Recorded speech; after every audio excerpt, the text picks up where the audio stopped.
indie game garden. Ezra Szanton is a Baltimore-based game developer who can't stop thinking about mechanics and what they have to say. The game he's making currently is called Mr. Magpie's Harmless card game, a Minesweeper-esque horror roguelike where you sit across the table from a creepy office mascot that will kill you if you don't fulfill your quota in the allotted time. I saw Ezra himself pitch the game on Bluesky as Severance meets Inscryption, and in my eyes, it doesn't get much better than that. It's an honor to have Ezra on the show today to talk about little games, games that we can't stop thinking about, and games that inspire us. Thank you so much for being here, Ezra. I would love to hear more about your journey to becoming a game developer, what drew you to games in the first place, and specifically, like, what was the path toward making Mr. Magpie's Harmless card game? What other games did you work on before? What were some influences? I'd just love to hear the story. Yeah, well, thanks for having me, for one thing. I always love going on podcasts and talking about stuff. For my path into the games industry and Mr. Magpie, I always liked playing games. I'd say that my pathway into making them sort of involved, in college, I ran a D&D game for a while, and that sort of got me interested in game design a little bit. And then what really kicked me over the edge was I started just watching GDC YouTube videos about people talking about game design, and I just binge watched all of them I could get my hands on. I thought it was so interesting to think about, and I was having such a fun time thinking about it. I was like, what would let me think about games more is if I made some games. So then I was in school for computer science, so I started making game prototypes, and I made so many very shitty games, and they're all still up on my itch page. I'd say the ones that led to Mr. Magpie the most, one of them was a game that I made for my senior capstone project for school, which was called Hellscaper. It was a tile placement deck builder. So you draft these tiles, and then the tiles would fit together into Tetris pieces, and you place them on the board, and they'd have abilities and stuff. I've always really loved deck builder games. Super into Magic when I was a kid and everything. Magic the Gathering. And then so we made that and learned a bunch from it, and learned a bunch of things I would do differently and everything. And then another sort of thread of the games that I was working on was horror games. I had made this game called Be Honest, which is a horror personality quiz that kind of popped off and made me think, maybe I should make more horror games. And after I graduated school, I went into business with my friend Fergus, who had worked on Hellscaper with me. And we made together a game called To the Flame, which was a horror rage platformer. That was kind of continuing the horror thread. And then I started collaborating with Matt Brailsford, who I'm making Mr. Magpie with. And we both really loved this game from UFO 50 called Party House. We were really obsessed with the push your luck mechanics in that. Oh, yeah. That basically, the game started off as what if Party House, but on a grid. And you would be flipping things over. And that's basically all the things that led to Mr. Magpie. Yeah. That's really cool to hear. And it sounds like you kind of naturally came to just a fascination with thinking about games. And it's interesting to hear how you took that in some of your own directions and just feeling out what you loved and enjoyed from other games, but also seeing a little bit of what audiences liked. I would like to hear more about your takes on kind of horror games in today's day and age, because I know a lot of creating games commercially is making sure that, you're thinking about your audience and thinking about obviously selling enough copies to make a living. And I was wondering, I think horror games in particular are kind of a dime a dozen these days as far as coming out and trying to get, streamers to play them because they're a popular streamed game. As, a creator of multiple horror games, and it sounds like some of your more popular ones have been horror games, like, what do you think attracts people to the genre? And what do you think, like, sets apart a quality horror game from one that might just be more kind of clickbait? Yeah, that's a really great question. Very astute. I think, so I'm not the hugest fan of horror in my day-to-day life. There's, especially not sort of like jump scary kind of horror. The kind of horror that I like is like the SCP Wiki. The SCP Wiki is like a community folklore creative writing project on the internet that is, its format is essentially of like really dry government documents describing how to contain basically magical evil entities. And one of the things I love about it so much is it implies so much without saying very much.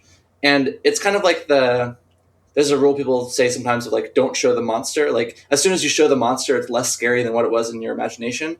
And it's like the epitome of that, because they don't show you anything. It's just these really dry documents that are like, okay, you need to have like concrete walls that are 10 feet thick, and you don't want to have any cameras in it, because if you see it, then they can see you. And suddenly you're like, oh my God, like, what is this creature that needs to be contained in 10 feet of concrete and has this weird rule about it? And suddenly your mind is like spinning off in all these directions. So I really love stuff like that.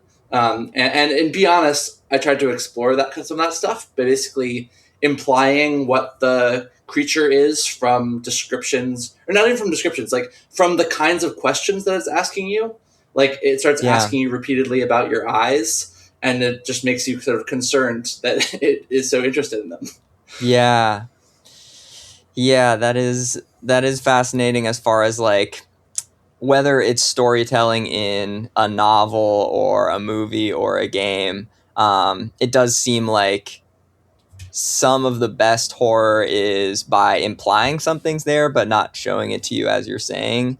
And I just find it fascinating to think about how in each of those three genres, like, showing is kind of a verb unto itself. As far as like in games, showing something to the player is a lot different than in a novel, or what have you. And that kind of leads me into my next question, taking us back to Mr. Magpie.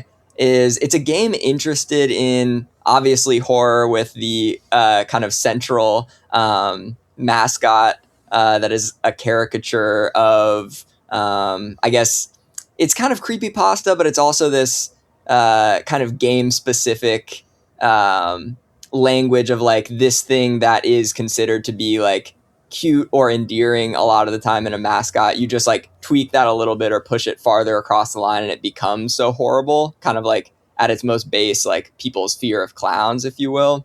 And I was wondering how the horror combines with kind of the roguelite nature of the game. So can you talk me through how, in your minds, the two concepts of having like a more addicting kind of game loop blends with that horror theme to create something unique? Yeah. Well, so I'll start by looping back around to the second part of your previous question about like why horror and why people make horror and why it might be more popular. And I think a lot of that is related to the ecosystem of games discovery these days, where a lot of times the best way to get a game discovered is through a YouTuber playing it. So there's definitely an aspect of that where like games that can get big reactions out of people are more fun to watch, and horror is really good at that.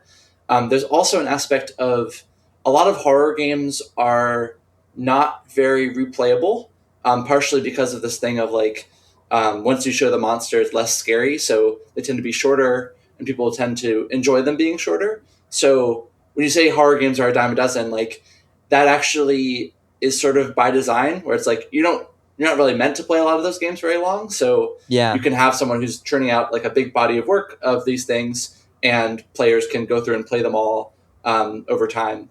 And so I think that all works really well from like a cynical business perspective. So there's definitely part of that going on. And to be honest, for Mr. Magpie, I mean, part of it is also like mascots, like having a mascot in a game. The reason that so many people do it is because it's just very effective from a marketing standpoint to have a face associated with your game, because people have like a really, really good memory for faces and they really stand out. So if you can have a unique face on a game, then you like recognize it whenever you see it, and that helps. So those are sort of cynical reasons.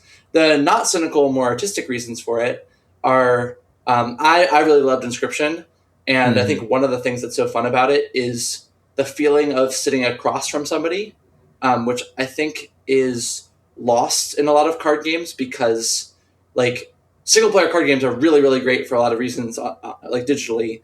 But one of the things they lose a little bit is that sense of like playing against someone that I think is fun.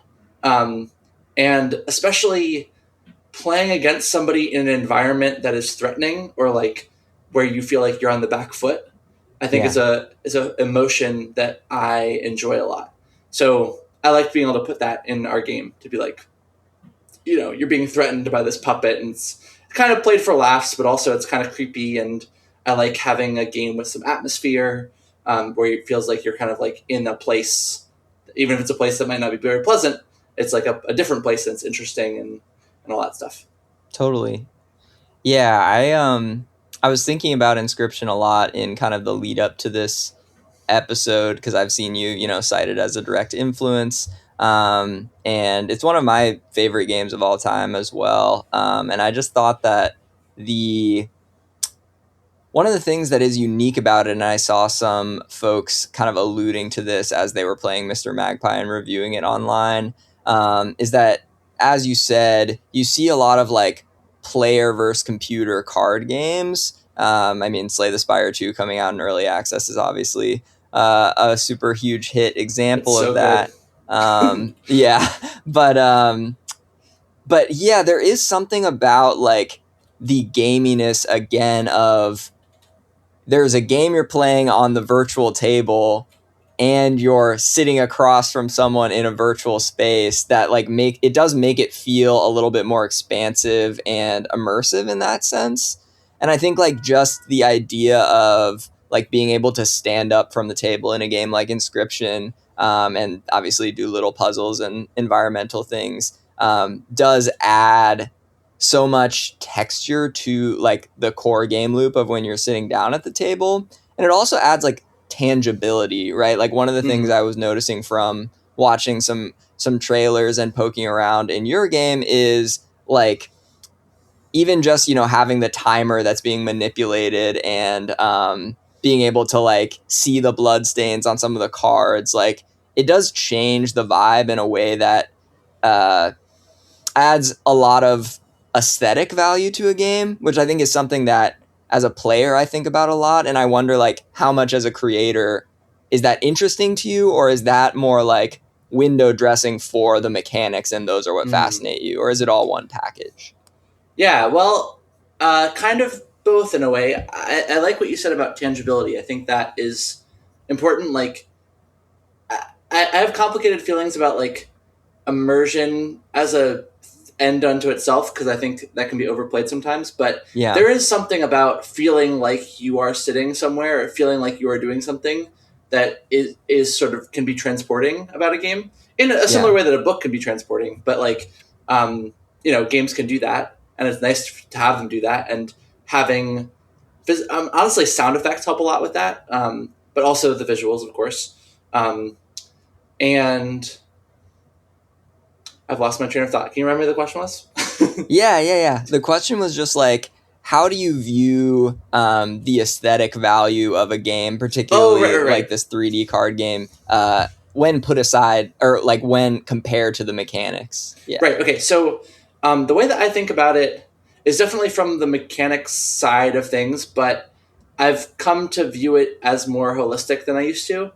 I think that even if you were just thinking about it from the mechanics perspective, which, you know, there's other facets to games, of course, but if you're trying to have mechanics come across well, one of the most important things, I think, is this ratio between like how easy something is to understand versus how interesting it is to play with once you understand it.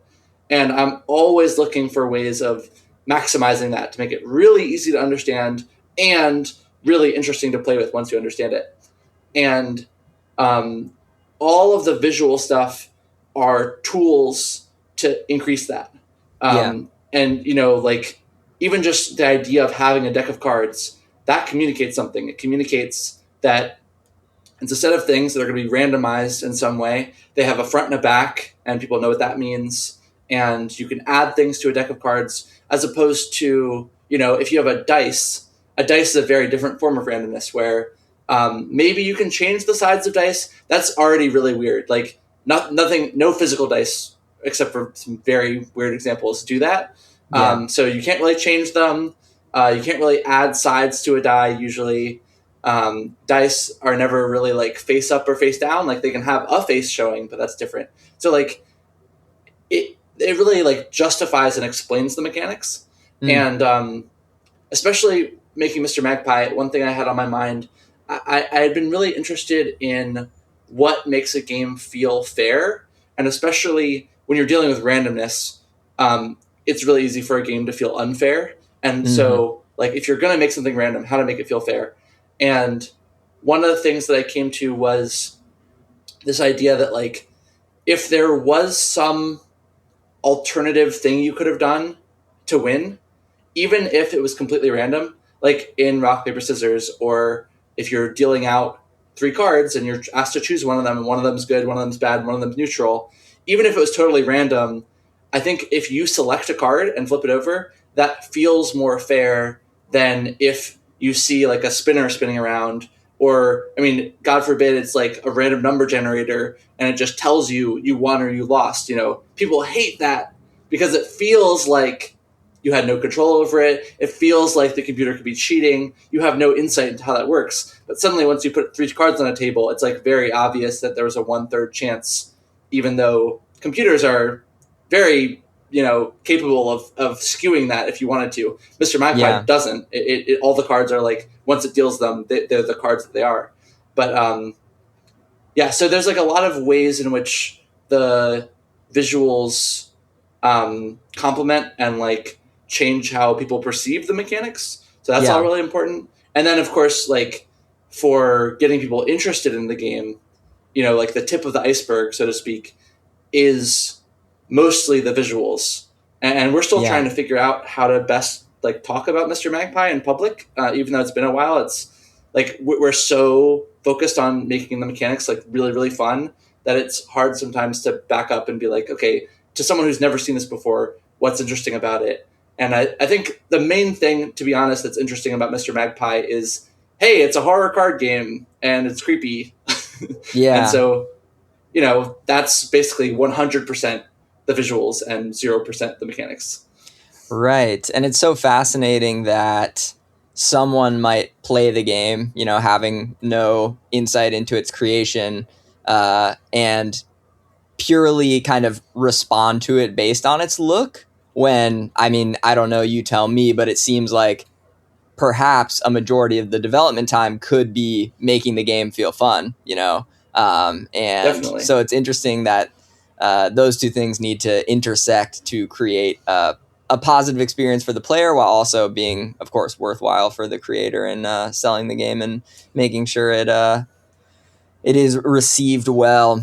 There's this talk that Frank Lantz gave when he was leaving the NYU Game Center, and he said basically 6 lessons, and I think they're all super good. I actually have them on like post-it notes on my wall, and one of them is what he calls the Venn diagram of cool, which is where the Venn diagram of cool is one of the circles is it sounds cool, and the other one is it is cool. And the sounds cool part is like, I think the example he gives is like a game about hypnotizing dragons. You're like, well, that sounds cool. If you could make a game that's actually about hypnotizing dragons, I might play that. And then the is cool part is like, what does it like texturally feel like to play with? And often you kind of need a game to do both of those things well to have it be successful. But the trick is that they don't actually need to be the same thing. Like it just needs to be, there needs to be something that's really compelling about like wanting to experiencing it, and then there has to be something compelling about actually experiencing it. And it's nice if those things line up, at least somewhat, but they don't have to.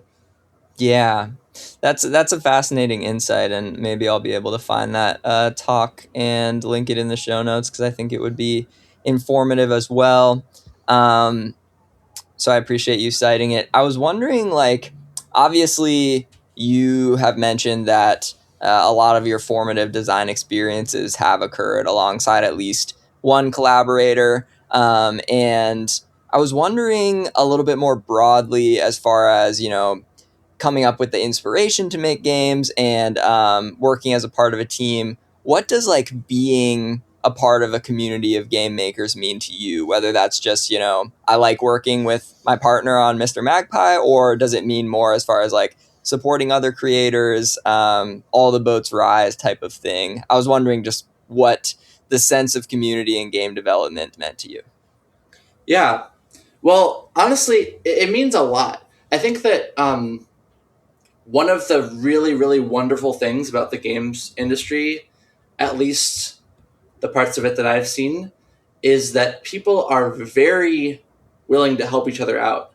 And I think it's important to not take that for granted because it is not the same in other industries. Like, my girlfriend is like beginning her career as an actress, and in acting, like it is way more cutthroat because there are not many like parts, and there are a lot of people who want to do it, and Right. it's hard to make your own stuff in like an independent way. People do it, but it's like pretty expensive to do, and there's not really the channels that we have in games. Yeah. Whereas in games, it's like, I reach out and ask people for help and advice all the time. And like 90% of the time, they give me really useful feedback back. And people do the same to me, and I give them feedback back. And it's like really wonderful. And yeah, so number one, we shouldn't take that for granted. Specifically for me, some of the communities I've been a part of, I went to school near Boston, and there's like a really great community of Boston game developers. I grew up in Baltimore, and I moved back there recently. Oh, and cool. There's like a really lovely games community here. Both like there's game companies, and the IGDA is very active here. There's an indie game meetup. There's also just of game players. There's like a board game bar that I go to a lot where people love playing games and playtesting games. And yeah, I mean, I think a lot of, even though I mostly make single player games, a lot of games are sort of about spending time with people when you come down to them. Even Yeah. single player games, like you want to go talk to your friend about it or brag about your score or whatever. Yeah. And yeah, so in short, it's very important. Yeah. Well, that's awesome to hear. It's like part of the impetus for doing this podcast too, is to like just connect one-on-one with folks who make games, but also hopefully give more of a create more of a bridge between like players and makers. So I appreciate your insight on that. I understand that this next question like sounds particularly saccharine and maybe like broad, but I was wondering, as someone who obviously thinks a lot about games and their value, not only to you as an individual, but as we just talked about, to communities, I was wondering if you had any takes potentially on how games make the world better in today's day and age, an era where I think there is uncertainty on kind of an overwhelming number of fronts. I was just wondering if you had any thoughts on that question. Yeah, well, I think the first thing to say is that as a medium, a possibly artistic medium, you could say, games sort of have an inherent value on their own, and we shouldn't overlook that. Yeah. But in addition to that inherent value, there's also sort of side benefits and or main benefits, if you want to focus on them, that games have that are interesting. One of them is spending time with other people. Like I've recently been playing Peak as a way to like hang out with my friends. Yeah. And it's really lovely that I get to do that over a game that feels like taking a big walk. Yeah. Also, I'm excited for Big Walk to come out, speaking of which. I'd say games are also perhaps uniquely suited to help people work through ideas relating to systems and math and logic. I wonder sometimes if people overstate that, but I do honestly believe that, you know, we have a world where it's increasingly important to be systems literate, to like understand where the pressure points are in a system and like how to operate within a system. Like even just filing your taxes or something is kind of a system to optimize. And I think that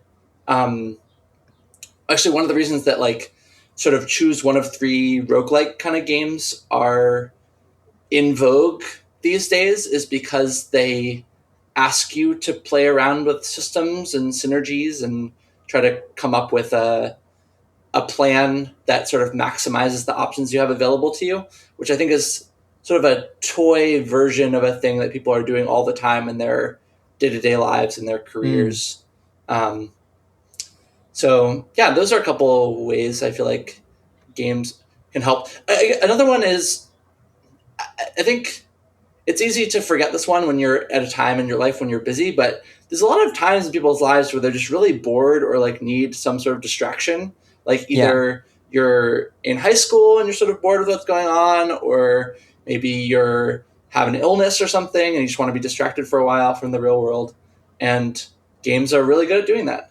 And even when you're not playing them, you can be sort of thinking about them and wondering what you might do next and planning. So that's another value to games, I think.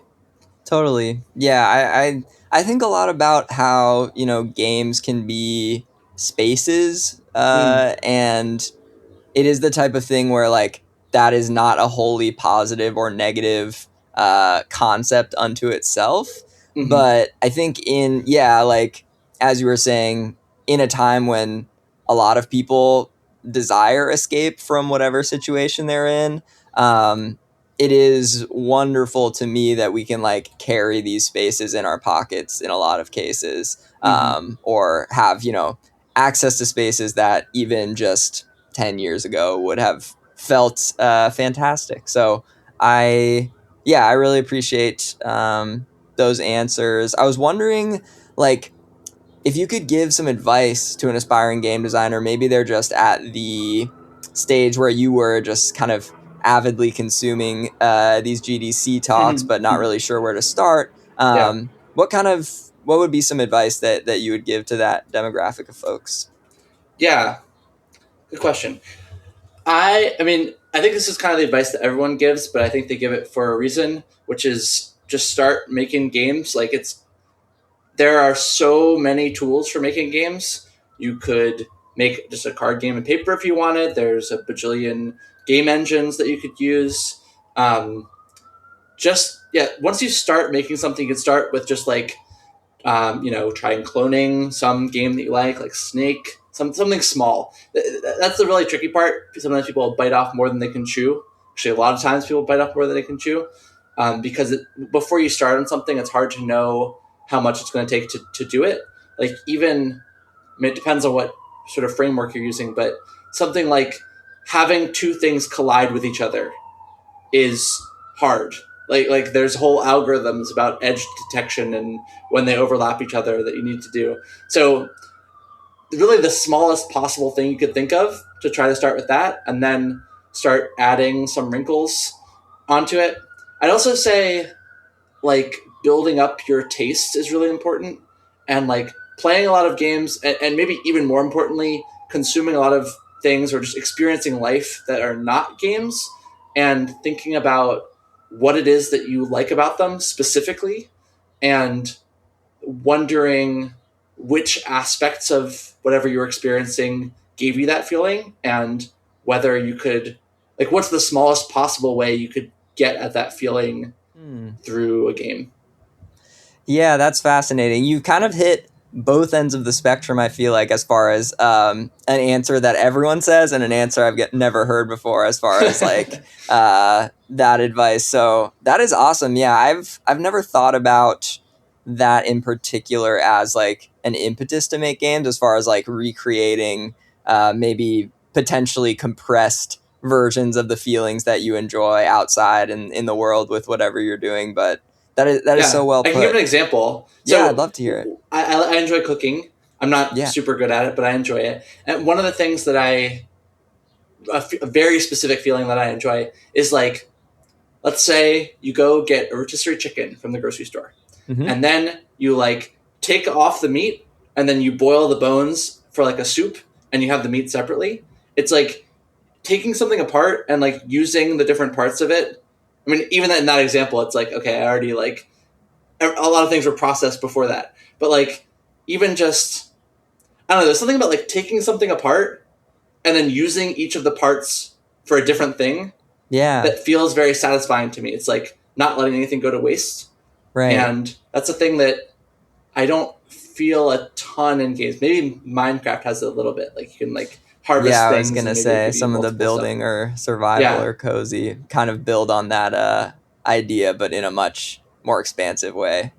Right. And then also like it doesn't, I think the most fresh things come from stuff that's not from games, obviously, because those are the things that other people haven't explored yet as much. But there's also the process for me of prototyping is usually I'll have some idea that I'm really excited about. I'll try prototyping it. And then almost immediately there's something else that comes up. It's either like a problem to solve or a thing that's really fun about whatever the prototype is. And I'm like, oh, actually, this is what I should be chasing. And like one example of that is, so I talked before about making Hellscaper, the like tile placement deck builder game. And when we were playtesting it, I realized that basically more than anything else, people just wanted to make big groups of the same stuff. Like even if point wise it was not like an effective strategy, people would still do it just because it's so satisfying. And so I had that in the back of my head for a while of like, people enjoy putting similar things together. And then that idea eventually combined with, I was playing, do you know the card game Set? Yep. Okay, so just for the listeners, it's basically a game where you flip up cards and you try to find sets of cards that either all match or are all different. It's like a quick card game you can play with your friends. Anyway, I was playing Set with some friends, and I really enjoyed the feeling of like, it almost felt like flipping my brain over to like look for different patterns in the cards. And be like, oh, now I'm looking for colors. Now I'm looking for shapes. Now I'm looking for number. And that idea combined with the people like putting similar things together, and those combined into Domino Grove, which is the game of mine that I'm perhaps the most proud of from a design standpoint. It's just a very pure, nice thing. And in that game, they're just dominoes. They're not polyominoes because that was too complicated in Hellscaper. And your only goal is putting similar things together, but the catch is that each tile is two things. It's both a shape and a color. And so you want to put the shapes together, but you also want to put the colors together. And that ends up being strategically interesting because you have to kind of balance those things. And that really came from these like two very distinct observations. They happen to be from games, but they could be from games or they could be from something else. I think that's an effective way of making something good. If you really can capture like two interesting feelings, then you'll have some game that has two interesting feelings in it.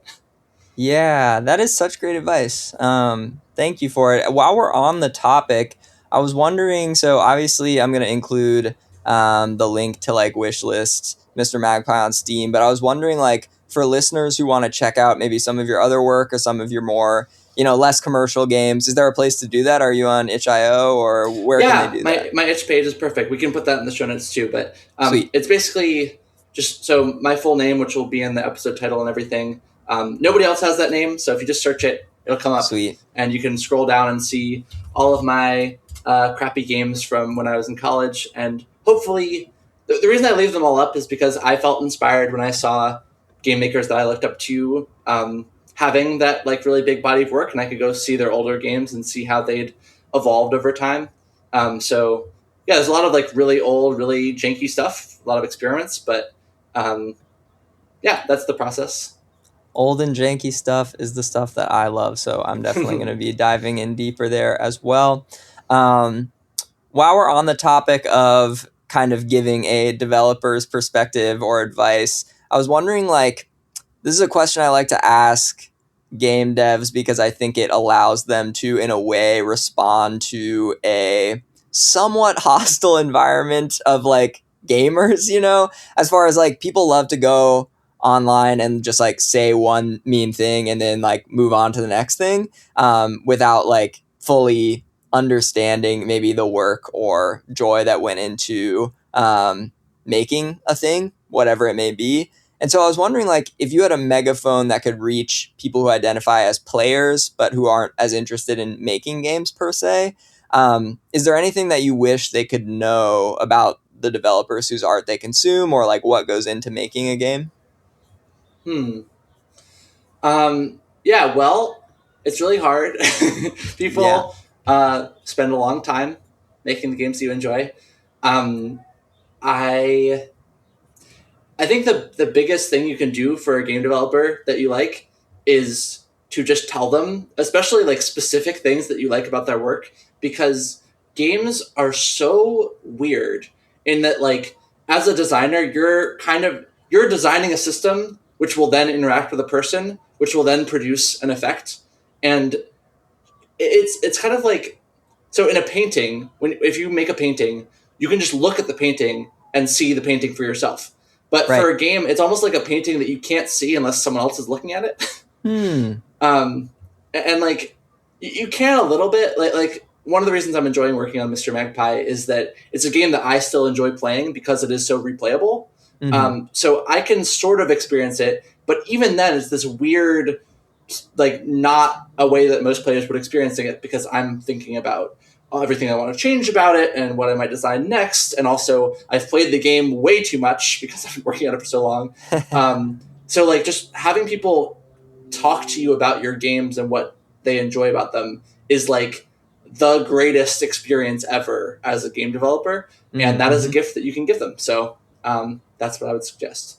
Yeah, that's awesome. Great answer.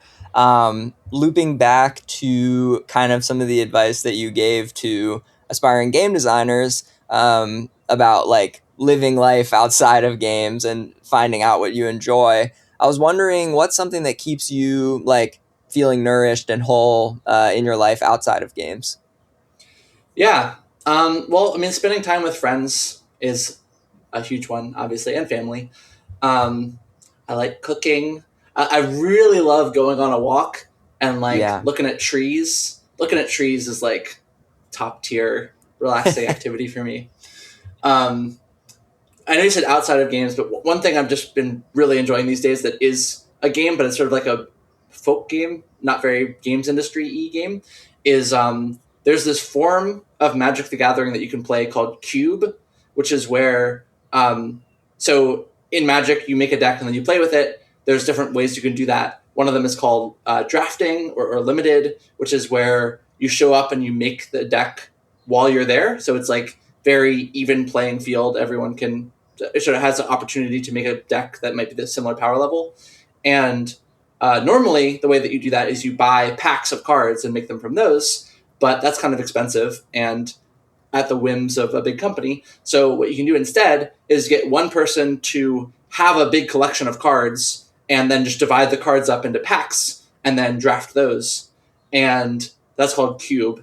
And people make these like designer cubes, which are um, like they really put a lot of care and thought and design effort into which cards they're going to select and how they go together and what it's going to be like to draft them. And sometimes they come up with alternate rules or anything.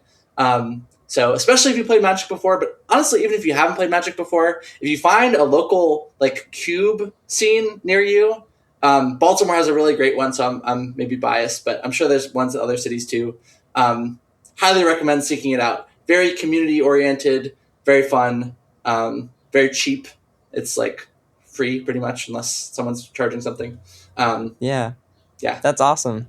I drafted a friend's cube like just a month ago, so nice. it was exciting to do. That was my first time doing it, and since then I've joined a Discord that I feel like you might be interested in. Have you heard of Sam Pratt? No. He is like just like a Magic enthusiast and like has a podcast called Rough Drafts, but cool. He's a really cool like cube person online as well. Like he drafts out of his Discord a lot. So if you're ever looking to do online drafts, which sounds like you don't need to do since you have a good scene there, that's a cool community that I thought I would shout out. But yeah, that's awesome. I just wanted to, as we wrap up here, ask one more question, which is, you've mentioned UFO 50. So obviously, Derek, you've mentioned Inscryption. What would you say some of your biggest influences are in game design? You can list specific titles or game makers, or take the question in whatever direction you would like. Yeah, well, UFO 50 is amazing. Both Derek Yu and also John Perry are like super genius designers. Also, Tyreek Plummer is really, really cool. I'm a big fan of his work.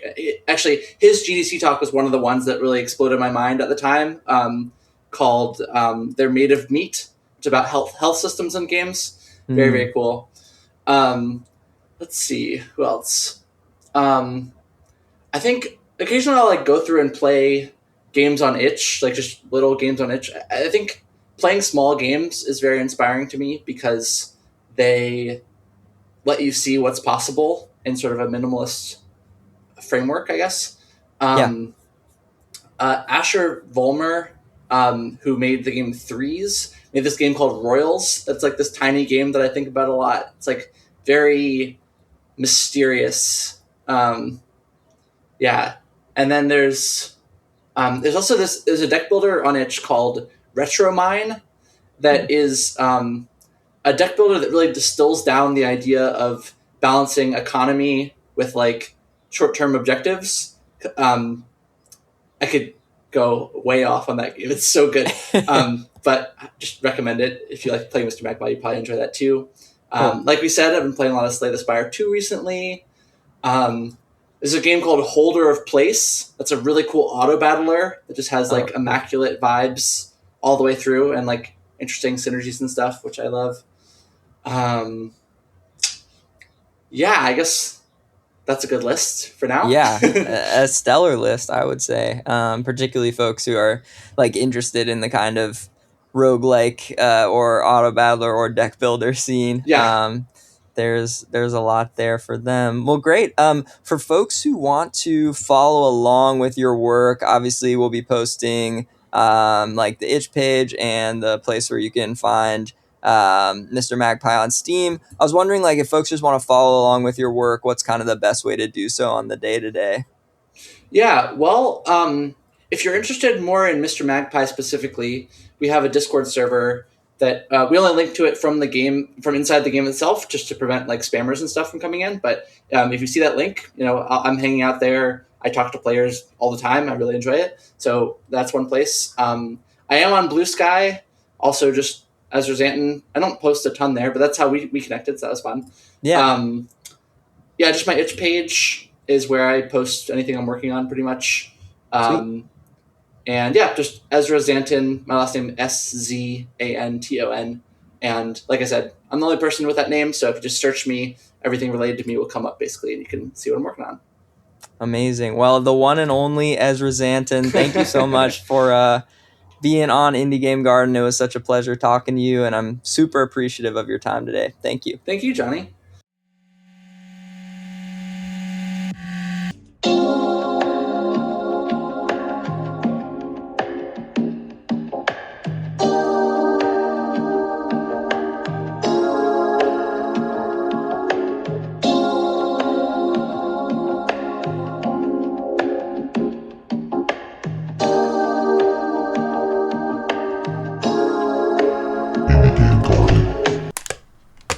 People in the place.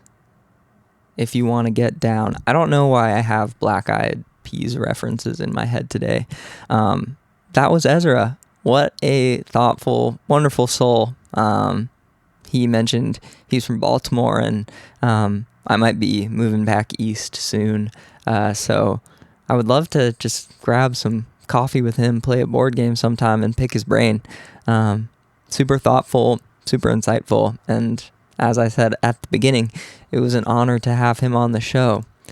I have been in a bit of a doldrums recently, and I think Ezra's thoughts on games and just ultimate joy in the genre made me feel a lot happier and more driven to continue re-engaging. One of the things that has been bumming me out is I've been trying to ride the wave of my Vita hacking joy and exploration, and it hasn't been going great. I'm gonna be honest. I realized that I maybe bought a fake SD card, which wasn't a huge waste of money as far as like I didn't spend that much on it. It just like is what I've been installing all of my software and stuff on for the Vita, and I might have to start again if I want the storage that I was promised. But hey, that's what you get for going for a deal. I do have Gravity Rush successfully installed, so I might just put the downloading and optimizing aside and start with that, as it's one of the most iconic games trapped on the Vita. So I'm gonna check that out and hopefully re-engage. I think like there is so much to be done in games. You can make them, you can talk about them, but you can collect them. That's been another thing I've been interested in and spending a bit of time and money on recently. And I don't know, there's something about all that feels good and, noteworthy for me. But at the end of the day, what brings me joy is playing them. And as Ezra discussed, talking about checking out other people's itch.io pages and seeing the kind of development, for lack of a better word, of some of his favorite game developers. The best thing you can do with games is play them and let the play dictate the thought. I think a lot of the times I feel unmoored in life, and a lot of the times that I feel less than fulfilled by this passion in particular is when I let the artifice of it all and the kind of commercial interests and the buying and tech always advancing and letting that overshadow what keeps me coming back to games and keeps me thinking about games and keeps me enjoying them ultimately, which is the play. Because without the play, there's no passion, in my opinion, that is greater than that. So that I hope that can be a reminder to some folks who are maybe feeling a little bit misled, a little bit adrift in today's game scene where the Nintendo Switch 2 just might even get more expensive and things sometimes feel addicting and like they're draining our cups.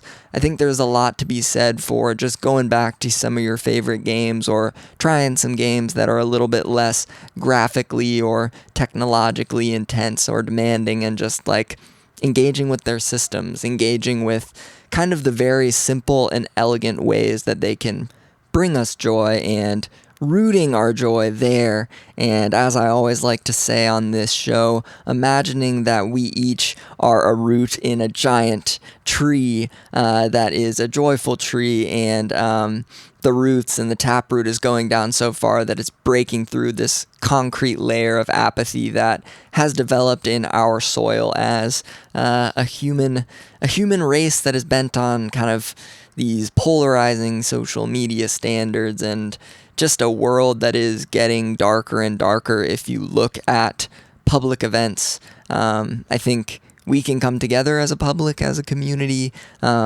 through games and through the work of wonderful souls like Ezra, who are making spaces, as we talked about in the interview, for us to escape to, but also to think about alongside the play. And as I said before, letting the play drive us forward. So that's something that I intend on continuing to do, focusing less on the weeds of getting these esoteric packages to work on my 10-plus-year-old hardware, and instead just enjoying the simple beauty of systems designed with care. So I'll end on that today. One game that I have been enjoying that my partner Jamie has been playing on her YouTube channel, Little Red Jam, is called Hermit and Pig. It's kind of a classic JRPG style thing, but it's like Earthbound with modern sensibilities, and the combat's really cool because you're putting in these different rhythm inputs and just kind of enjoying a bright, colorful world with humorous dialogue, but that also has something to say. So I think it's about as good as you can do with a turn-based game, and I hope you check it out alongside me as I move forward into my recommitment to play. So let's all recommit together. Thanks for being here, and I'll talk to you again soon. Bye.